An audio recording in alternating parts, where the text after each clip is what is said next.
Hello बच्चों, आज हम क्लास 12 का सिलेबस स्टार्ट करेंगे, है ना। और सबसे पहले हम पढ़ेंगे फिजिक्स। आपने पिछली कक्षाओं में पढ़ा होगा फिजिक्स के बारे में, है ना। फिजिक्स का बेसिक इंट्रोडक्शन पढ़ा होगा आपने। गति भौतिकी क्या होता है, स्थिर भौतिकी क्या होता है ना। और इस बार जो 12th है, 12th में जो फिजिक्स है पूरा इलेक्ट्रॉनिक बेस्ड है ना। अपन पूरा इलेक्ट्रॉनिक्स के बारे में पढ़ेंगे कि इलेक्ट्रॉनिक्स क्या होता है, कैसे उत्पन्न होता है, ठीक है। उसमें एनर्जी कहाँ से आती है, इस सब के बारे में पढ़ेंगे, ठीक है। तो सबसे पहले हम जानेंगे कि विद्युत क्या होता है। विद्युत विद्युत बताओ क्या होता है।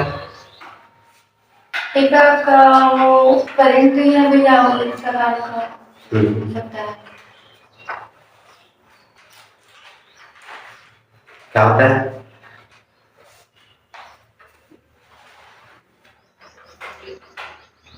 भैया वही तो होगा ना, एक प्रकार का ऊर्जा होता है, ठीक है। जो कोई आवेश जो है ना, है किसी वस्तु से जब आवेश जो निकलता है, उससे जो ऊर्जा निकलता है उसके बहने से, तो वही क्या होता है, विद्युत होता है।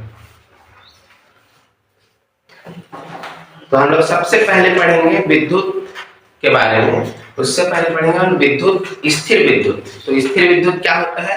तो भौतिकी की वह शाखा जिसके अंतर्गत हम किसी पदार्थ में उपस्थित आवेश के, है ना, उसके गुण, है ना, उसमें विद्युत ऊर्जा, विद्युत बल, है ना, विद्युत क्षेत्र, उसकी विद्युत विभव और विद्युत धारिता के बारे में पढ़ते हैं। उसको क्या बोलते हैं? स्थिर विद्युत। क्या बोलते हैं? स्थिर विद्युत कहते हैं, है ना। मतलब कोई पदार्थ है, उसके अंदर में आवेश है, उसके सभी गुणों के बारे में हम जो जिस क्षेत्र के अंतर्गत अध्ययन करते हैं उसको क्या बोलते हैं? स्थिर विद्युत बोलते हैं, ठीक है। तो सबसे पहले इसमें वर्ड आता है क्या? विद्युत बल। क्या आता है? विद्युत बल। तो विद्युत बल क्या होता है? तो विद्युत बल या विद्युत ऊर्जा, उसी को क्या बोलेंगे? विद्युत ऊर्जा, है ना। तो क्या बोलते हैं? तो किसी पदार्थ में उपस्थित क्या आवेश, है ना, का एक दूसरे आवेश को अपनी ओर क्या करना? आकर्षित करना या प्रतिकर्षित करने के जो गुण है उसको क्या बोलेंगे? विद्युत बल या विद्युत ऊर्जा। क्लियर है? समझ आया? विद्युत ऊर्जा किसको बोलेंगे कि एक पदार्थ के अंदर में क्या रहता है, देखो बहुत सारे इलेक्ट्रॉन्स रहते हैं, प्रोटॉन रहते हैं, वो एक दूसरे क्या करता है? आकर्षित करते रहते हैं, प्रतिकर्षित करते हैं। तो उसकी इस गुण को क्या बोलेंगे हम लोग? विद्युत ऊर्जा। क्लियर है? फिर नेक्स्ट आता है इसमें विद्युत क्षेत्र।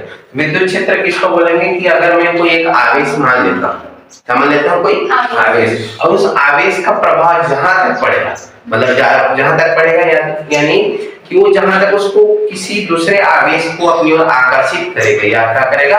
प्रतिकर्षित करेगा, तो उसकी इस प्रभाव को क्या बोलेंगे हम लोग? विद्युत क्षेत्र। क्लियर है? ठीक है। फिर नेक्स्ट आता है क्या? विद्युत धारिता। तो किसी पदार्थ के अंदर में आवेश को रखने की जो क्षमता है उसको क्या बोलेंगे? विद्युत धारिता। इसको हम लोग आगे चैप्टर में डिटेलिंग में पढ़ेंगे, ठीक है। फिर एक वर्ड आता है, हम लोग इतने देर से बोल रहे हैं विद्युत आवेश, है ना। मतलब आवेश क्या होता है? तो किसी वस्तु के अंदर में उपस्थित धनात्मक और ऋणात्मक भागों की संख्या। अब कोई वस्तु में हम लोग रसायन में पढ़े हैं कि कोई वस्तु में क्या होता है कि वस्तु जो है परमाणु होता है, परमाणु से मिलकर बना है। परमाणु के अंदर में क्या पाया जाता है? नाभिक, इलेक्ट्रॉन, प्रोटॉन। तो वही इलेक्ट्रॉन प्रोटॉन जो धनात्मक ऋणात्मक रहता है ना, फिजिक्स में वही क्या कहलाता है? आवेश कहलाता है। उसमें हम लोग क्या बोल देते हैं? उसको आयन बोल देते हैं, लेकिन फिजिक्स में इसको क्या बोलते हैं?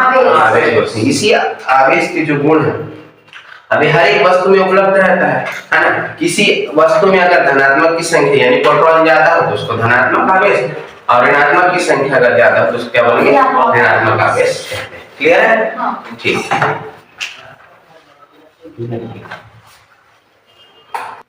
तो आवेश समझ आया? आवेश कि आवेश क्या होता है? किसी वस्तु में उपस्थित प्रोटॉन और न्यूट्रॉनों की संख्या। अगर प्रोटॉन की संख्या ज्यादा हो मतलब वो धनात्मक आवेश, और इलेक्ट्रॉन की संख्या ज्यादा हो मतलब वो ऋणात्मक आवेश। क्लियर है? अब कोई वस्तु में क्या होता है?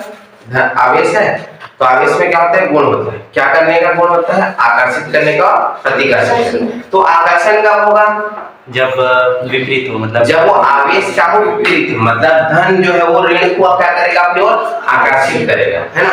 और प्रतिकर्षण कब होगा? जब धन हो तो एक दूसरे को प्रतिकर्षित करेगा। जैसे चुंबक में भी एक गुण पाया जाता है, जब उसमें क्या होता है?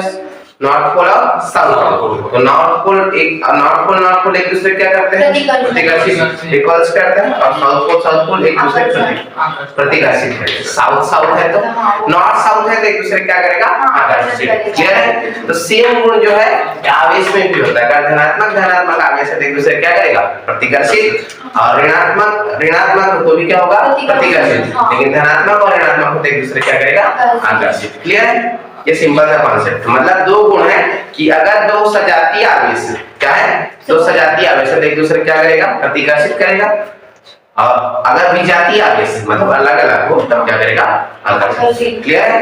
ये हो गया तुम्हारा बेसिक इंट्रो क्लास किसका, फिजिक्स के विद्युत आवेश एवं उसके क्षेत्र का। यही कॉन्सेप्ट जो है वो आगे चलते रहेगा। पूरे 12th का जो जितना भी 80% जो सिलेबस है पूरा इलेक्ट्रॉनिक्स बेस्ड है। आप इसमें पूरा जितने भी इलेक्ट्रॉनिक्स से चीजें हैं, है ना, जो दो क्षेत्र होते हैं, एक होता है इलेक्ट्रिकल और एक होता है इलेक्ट्रॉनिक्स। इलेक्ट्रिकल मतलब हम जो बाहरी जो पढ़ते हैं ना, करंट, विभव, वोल्टेज, है ना, प्रतिरोध, ये सब को किसमें आता है, इलेक्ट्रिकल में, है ना, कि कैसे पावर जनरेट होता है, पावर सप्लाई होता है, फिर ट्रांसफार्मर के माध्यम से डिस्ट्रीब्यूट होता है ना। ये सब जो पढ़ेंगे किसमें पढ़ेंगे, इलेक्ट्रिकल। लेकिन इलेक्ट्रॉनिक्स क्या होता है, इलेक्ट्रॉनिक्स जो अंदर के जो पार्ट होते हैं, जो जितना भी इलेक्ट्रॉनिक्स डिवाइसेस होते हैं, जैसे चिप्स हो गया, मेमोरी हो गया, है ना, सिम कार्ड हो गया, और टीवी के अंदर में देखो मदरबोर्ड लगा रहता है, मोबाइल के अंदर में जो लगा रहता है, तो इसमें जितने भी छोटे छोटे डिवाइस होते हैं ना, है ना, जैसे डायोड बोलते हैं, ट्रांजिस्टर बोलते हैं, है ना, तो ये सब किसके अंदर में आता है, इलेक्ट्रॉनिक्स के अंदर। तो अपन इस 12th में जो है इलेक्ट्रिकल और इलेक्ट्रॉनिक्स दोनों को पढ़ना है। क्लियर?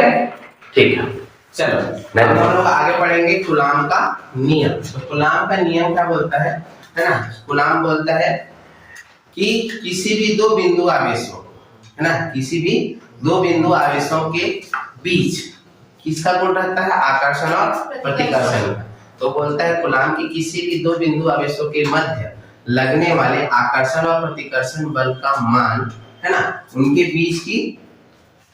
बीच जो परिणाम है ना उसके अनुक्रमानुपाती अथवा उनके बीच की दूरी के वर्ग के व्युत्क्रमानुपाती होता है। इसको अपन कॉन्सेप्ट से समझेंगे तो समझ आएगा।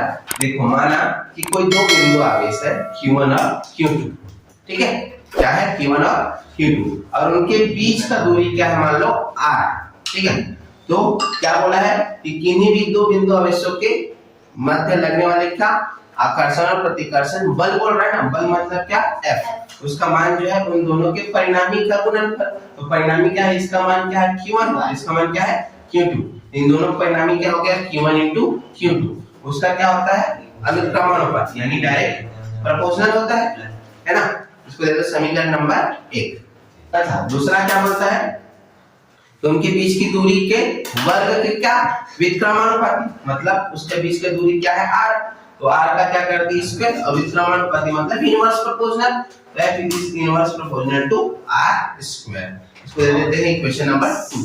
अगर दोनों को अपन देखें तो दोनों F के ही उसमें प्रोपोर्शनल इनवर्स प्रोपोर्शनल में साथ में लिखेंगे तो क्या हो जाएगा, F is proportional to Q1 into Q2 by R का स्क्वायर। क्लियर? अब यहाँ से अपन को पता है हम लोग क्या करते हैं, प्रोपोर्शनल का साइन को हटाते हैं। तो प्रोपोर्शनल का साइन को जब हटाते हैं तो क्या लगता है, बराबर का चिन्ह और कोई कांस्टेंट लगता है। तो देखो F इज इक्वल टू क्या हो जाएगा, K into Q1 by Q2 by Q1 into Q2 by R का स्क्वायर, जहाँ K क्या है, K क्या है, एक कांस्टेंट है ना, नियतांक है, इसका कोई वैल्यू रहता है, फिक्स रहता है। तो जहाँ K बराबर होता है 1/4 पाई एप्सिलॉन 0, 4 पाई एक नंबर है और एप्सिलॉन 0 बताता है विद्युतशीलता, है ना, निर्वात की विद्युतशीलता, है ना। इसका वैल्यू अगर मैं नंबर में कैलकुलेट करूं तो K का वैल्यू होता है 9 into 10 to the power 9 newton metre square पर कूलाम स्क्वायर। ठीक है, इस वैल्यू को अगर मैं यहां पुट करूं तो क्या हो जाएगा, F is proportional to 1/4 pi epsilon 0 into Q1 into Q2 by R का स्क्वायर। यही क्या कहलाता है, कूलाम का व्युत्क्रम वर्ग का नियम। क्लियर है? ठीक, धन्यवाद।